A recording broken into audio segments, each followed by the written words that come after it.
तो हेलो प्यारे बच्चों, कैसे हैं आप सब। तो देखिए आज हम लोग करने वाले हैं आयु से रिलेटेड क्वेश्चन है। और इस क्वेश्चन को इतने शानदार तरीके से करेंगे, उतने शानदार तरीके से बताएंगे। अगर आपने यह पूरा क्वेश्चन ध्यान से देख लिया तो आप भी इस तरह से आयु से रिलेटेड जितने भी प्रश्न आएंगे आप भी एकदम आसान तरीके से समीकरण बना पाओगे और उसका हल भी आसान तरीके से निकाल पाओगे। तो इसके लिए आपको क्या करना है, इसके लिए आपको करना है कि पूरा वीडियो आपको देखना पड़ेगा और समझना पड़ेगा स्टेप बाय स्टेप क्या किया गया है, कैसे किया गया है। तभी आप इस तरह के जितने प्रश्न आएंगे ना, आप देखते ही उसको कर लोगे। लेकिन उसके लिए पहले पूरा वीडियो देखना पड़ेगा। तो सबसे पहले चलिए देखते हैं प्रश्न क्या है और करना कैसे है। ध्यान से देखिएगा। दिया है प्रश्न 5 वर्ष पूर्व नूरी की आयु सोनू की आयु की 3 गुनी थी। 10 वर्ष बाद नूरी की आयु सोनू की आयु का दोगुनी हो जाएगी। नूरी और सोनू की वर्तमान यानी कि नूरी और सोनू की आयु कितनी है, यानी कि इन दोनों की आयु कितनी है, हमें यह बताना है। तो सीन ऐसा कुछ है, जब भी इस तरह का प्रश्न आए तो सबसे पहले आपको क्या करना है, सबसे पहले आपको मानना पड़ेगा भाई एक का वर्तमान, इन दोनों की वर्तमान आयु कुछ न कुछ माननी पड़ेगी। तो मानेंगे, माना नूरी की वर्तमान आयु x वर्ष है तथा सोनू की वर्तमान आयु कितना है, y वर्ष है। इतना मान लो, फिर उसके बाद बताते क्या करना है। तो लिखेंगे यहाँ पे माना माना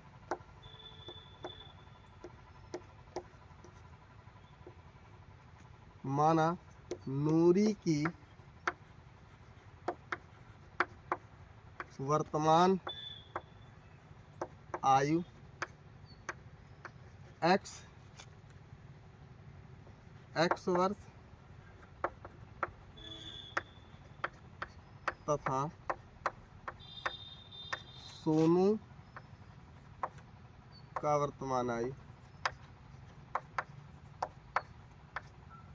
कितना है, यहाँ लिख देंगे y वर्ष है। इतना करने के बाद जब भी आपको अगर इस टाइप का प्रश्न कुछ भी, यानी कि कोई भी प्रश्न हो, बस वह आयु से रिलेटेड हो, तो उसके लिए आपको करना पड़ेगा, आपको यह 4 कॉलम हमने जो बना के इस तरह से पहले ही ऑलरेडी रखा है ताकि समय कम लगे और समय की बचत हो। तो उसके लिए हमने पहले से बना के रखा था। तो क्या करना है, आपको एक कॉलम में इस तरह, ध्यान से देखिए, इस तरह से एक कॉलम में क्या लिखना पड़ेगा, नाम, दूसरे कॉलम में उनकी वर्तमान आयु और तीसरे कॉलम में आपको लिखना पड़ेगा वर्ष पूर्व और एक में लिखना पड़ेगा वर्ष बाद। क्योंकि भाई इस वजह से पूछा है कि 5 वर्ष पूर्व और 10 वर्ष बाद, तो आपको एक कॉलम बनाना पड़ेगा, 2 कॉलम, वर्ष पूर्व वाला और वर्ष बाद वाला। जितना वर्ष पूर्व बोले उतना वर्ष यहाँ पूर्व लिख दो, जितना वर्ष बाद बोले उतना वर्ष यहाँ क्या लिख दो, बाद लिख दो। और नाम में भाई दोनों 2 लोग हैं, दोनों का नाम लिख दो। यानी कि नाम में क्या है भाई, हमने माना क्या है, नूरी है, एक में लिख दो क्या है, नूरी, और एक में क्या लिखना भाई, सोनू। एक में लिख दिया हमने नूरी और दूसरे में क्या लिख दिया, सोनू। और उनकी वर्तमान आयु जो माने लिख दो। हमने माना है नूरी की जो वर्तमान आयु कितना है, x है, तो अनी की वर्तमान आयु में क्या लिख देंगे, x हो जाएगा। और सोनू की वर्तमान आयु कितना है, y, तो सोनू का की जगह क्या लिख देंगे, y। अब ध्यान से देखना, क्या वर्ष पूर्व बोला है, क्या वर्ष बाद, क्या बोला है 5 वर्ष पूर्व, तह लिख दो 5 वर्ष पूर्व। और क्या वर्ष बाद बोला है 10 वर्ष बाद, तह लिख दो क्या, 10 वर्ष बाद। अब आप सोचो, अगर आप अभी इस समय वर्तमान आयु की आपकी अगर मान लीजिए 15 साल है, तो 5 साल पहले कितने के रहे होंगे भाई, 5 कम तो रहे होंगे ना। अगर आज आपकी आयु 15 साल है तो 5 साल पहले आप कितने साल के रहे होंगे, 10 साल के। यानी कि जो वर्तमान आयु उसमें से 5 घटेगा, तो इनकी जो वर्तमान आयु x वर्ष है, अगर आज x वर्ष के हैं तो 5 साल पहले कितने के रहे होंगे, x माइनस 5। सोनू आज y साल का है तो 5 साल पहले का कितना रहा होगा, y माइनस 5, बात खत्म। दूसरा, अगर आज आप 15 साल के हैं तो 5 साल बाद कितने साल के हो जाएंगे, 20 साल के, यानी कि 15 में 5 जुड़ेगा। तो अगर आज नूरी x साल की है तो 10 वर्ष बाद कितने साल की हो जाएगी, x प्लस में 10। अगर सोनू आज y साल का है, 10 साल बाद कितना का हो जाएगा, y प्लस में 10। अच्छा, इतना करने के बाद क्या होगा भाई, इतना करने के बाद क्या होगा, समीकरण कैसे बनेगा। तो समीकरण में आप क्वेश्चन के अनुसार बना लो। यानी कि एक बार जो पूर्व वाला कॉलम है, ये जो पूर्व वाला कॉलम है, इस पूर्व वाले कॉलम को x और y को बराबर कर दो। और एक बार आपको ठीक इसी प्रकार 10 वर्ष बाद लेना है और इस बाद वाले यानी कि x + 10 को और y + 10 को क्या करना है, बराबर करना है। उसके बाद क्या करना है, आराम से देखिए क्या करेंगे। तो लिखेंगे हम क्या, यहाँ पे लिखने वाले हैं 5 वर्ष पूर्व। 5 वर्ष पे क्या लिख दिए, पूर्व। अब जब 5 वर्ष पूर्व लिख दिए तो इनसे समीकरण कैसे बनेगा, तब जो 5 वर्ष पूर्व के नीचे जितने कॉलम है सबको बराबर कर दो, यानी कि यह वाला x + 5 x - 5 y - 5 के बराबर होगा, यानी कि x - 5 बराबर होगा y - 5 के। अब समीकरण बनेगा कैसे, तो ध्यान से देखिए। अब प्रश्न को पढ़िए। कह रहा कि 5 वर्ष पूर्व नूरी की आयु सोनू की आयु को कितनी गुनी थी, 3 गुनी।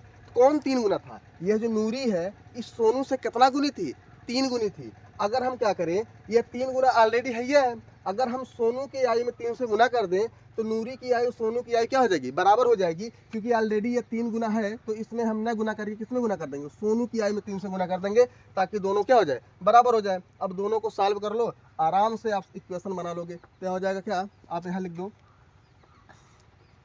x - 5 रहेगा बराबर में 3 एक कम 3y और माइनस कितना हो जाएगा, 3 × 5 = 15। तो चर वाला एक तरफ कर लो, अचर वाला एक तरफ कर लो, तो x सही रहेगा, प्लस का 3y जाएगा तो क्या हो जाएगा, माइनस का 3y बराबर में माइनस का 15 है, माइनस का 5 आएगा तो क्या हो जाएगा, प्लस का 5 हो जाएगा। तो क्या बनेगा, x - का 3y बराबर माइनस का 15 में से प्लस का 5 जाएगा तो माइनस क्या बचेगा, 10। समीकरण नंबर कितना हो जाएगा, 1। आसानी से समीकरण नंबर 1 बन गया। बाकी आप ऐसे मान के लगाते तो आपको समझ में प्रश्न नहीं आता है और आप इक्वेशन नहीं बना पाते हो, और जब तक इक्वेशन नहीं बनेगा तब तक आप इस तरह के प्रश्नों को नहीं कर पाओगे।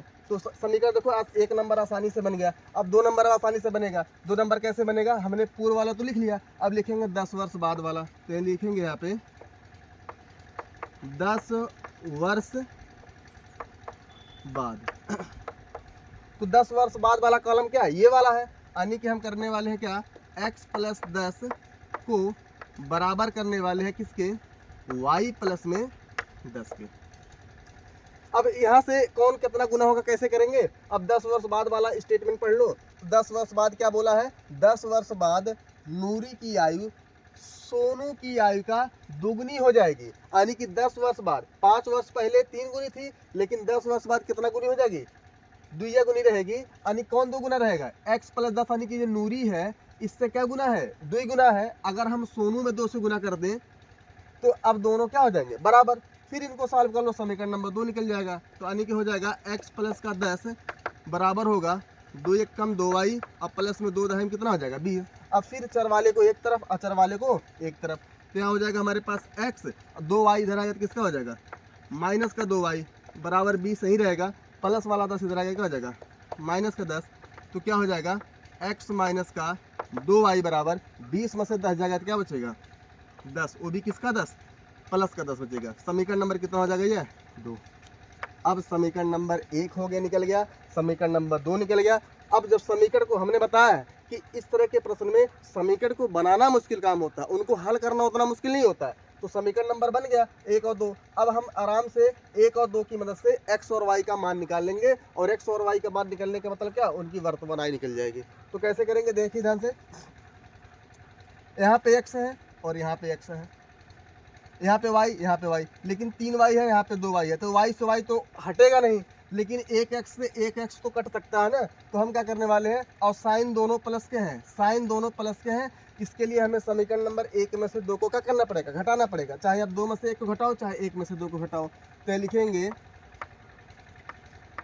समीकरण 1 - 2, तो 1 को लिखो, x - का 3y बराबर माइनस का 10, और दूसरा क्या हो जाएगा, x - का 2y, x - का 2y बराबर क्या हो जाएगा हमारे पास, 10 हो जाएगा, प्लस का है। अब यहाँ घटाया जा रहा है तो साइन बदलेगा नीचे, हाई प्लस है तो क्या हो जाएगा माइनस, माइनस है तो प्लस, ये प्लस है तो क्या हो जाएगा माइनस। अब प्लस का x माइनस का x क्या हो जाएगा, कट जाएगा। माइनस का 3y और प्लस का 2y में से, माइनस के 3y में से प्लस का 2y जाएगा तो माइनस का केवल क्या बचेगा, y, माइनस केवल क्या बचेगा, y बराबर में -10 -10, माइनस के क्या हो जाएगा 20 हो जाएगा। अब माइनस से माइनस कट जाएगा तो y का मान साफ सुथरा क्या निकल जाएगा 20। y का मान क्या निकल गया 20। अब इस y का मान समीकरण नंबर चाहे 1 में रखो चाहे 2 में रखो, x का मान निकल जाएगा, जिसमें रखना रख दो, 1 में रखो चाहे 2 में रखो। तो लिखेंगे y का मान समीकरण 1 में रखने पर, तो y का मान समीकरण नंबर 1 में रखेंगे तो क्या बनेगा भाई, x माइनस में 3 गुणे y का मान कितना है 20 और बराबर कितना है हमारे पास x माइनस 3 रखा, y की जगह क्या लिख दिया 20 बराबर कितना है माइनस का 10।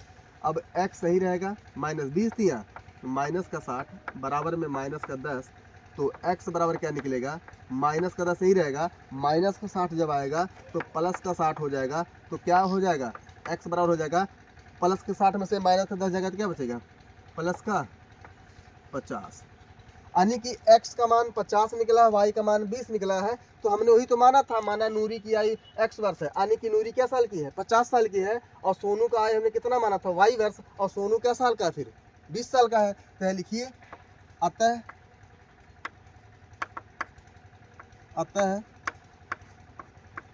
नूरी की वर्तमान आयु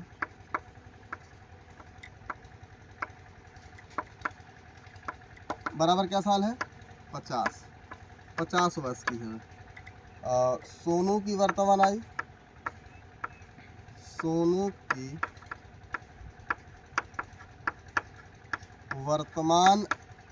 आयु बराबर कितना है 20 वर्ष।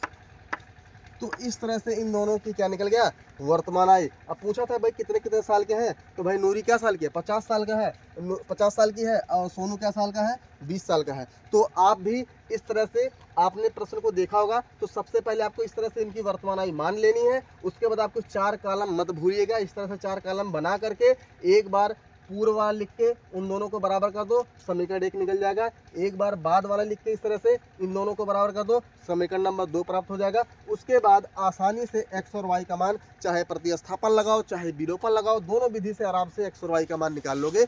ठीक है, तो आप भी इस तरह से ध्यान से करिएगा और कहीं गलती मत करिएगा। ठीक है।